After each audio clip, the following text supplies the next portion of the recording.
আমার শুধু একটা মেয়ে আছে তাই নয়, আমার এত মেয়ে আছে যারা ভরসা বিশ্বাস করে আমার কাছে এত দূর দূর থেকে ক্লাস করতে আসে। যেমন নলহাটি, রামপুরহাট, সিউড়ি, মারগ্রাম, পাকুড়, আকালিপুর, ভাদ্রপুর, মারগ্রাম, এরকম বিভিন্ন জায়গা থেকে যারা আমার কাছে ক্লাস করতে আসে এবং তাদের ফ্যামিলির লোক, মা বাবা আমার প্রতি ভরসা করে তাদেরকে ছেড়ে দেয়। শুধুমাত্র ফ্যামিলির লোক চায় যে আমাদের বাড়ির মেয়েরাও নিজের পায়ে দাঁড়াক, কিছু করুক, স্বাবলম্বী হোক।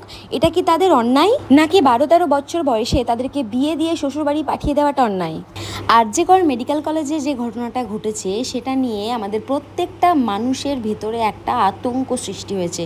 এটা কি এখানেই শেষ? আমাদের যেন এটা বলতে না হয় এরপরে কি হবে, এত কিছু করে আদৌ কি কিছু হলো?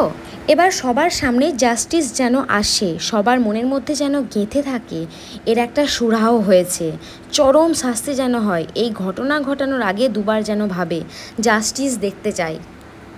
আমি এখন ছাদে বসে আছি আর তোমাদেরকে একটা আওয়াজ শোনাতে চাই।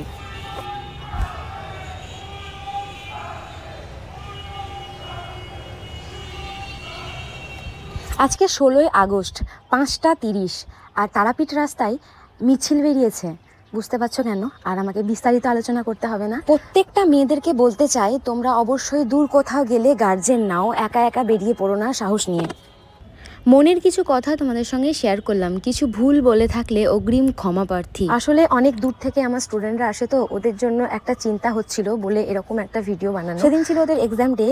পরপর আমি যে কাজগুলো শেয়ার করছি সেগুলো সমস্তটাই ওদের এক্সামে করা কাজ, এক্সামের দিন। আমার নেক্সট ব্যাচ হচ্ছে খুব তাড়াতাড়ি, তো যারা জয়েন করবে ইচ্ছা আছে তো তারা অবশ্যই জয়েন করতে পারো। আমার ক্লাস ডিটেলস আমার স্ক্রিনে দেওয়া নাম্বারে তোমরা কন্ট্যাক্ট করে জেনে নিতে পারো। আর ক্লাস হচ্ছে রামপুরহাট, লোকেশন রামপুরহাট বাস স্ট্যান্ডে। বাকি যে ড্যামিতে কাজগুলো দেখছো এগুলো ক্লাসে করা প্র্যাকটিস, বাড়িতে করা প্র্যাকটিস, যেগুলো আমি ওদেরকে বাড়ির কাজ দিই, যে বাড়িতে এগুলো তোমাদেরকে প্র্যাকটিস করতে হবে সেগুলো। তো ভিডিওটা এইটুকুই। তোমরা আমার ভিডিওতে যদি কিছু ভুল বলে থাকি তো আবার আমি ক্ষমা প্রার্থী, তো ক্ষমা করে দিও সবাই। সবাই ভালো থেকো, সুস্থ থেকো আর সেফলি বাড়ি থেকে বেরিও। অবশ্যই গার্জেন নিয়ে বা সমস্ত ডিটেলস বাড়িতে জানিয়ে, বা যেখানে যাচ্ছ তার ডিটেলস সমস্ত বাড়িতে জানিয়ে অবশ্যই বেরিও।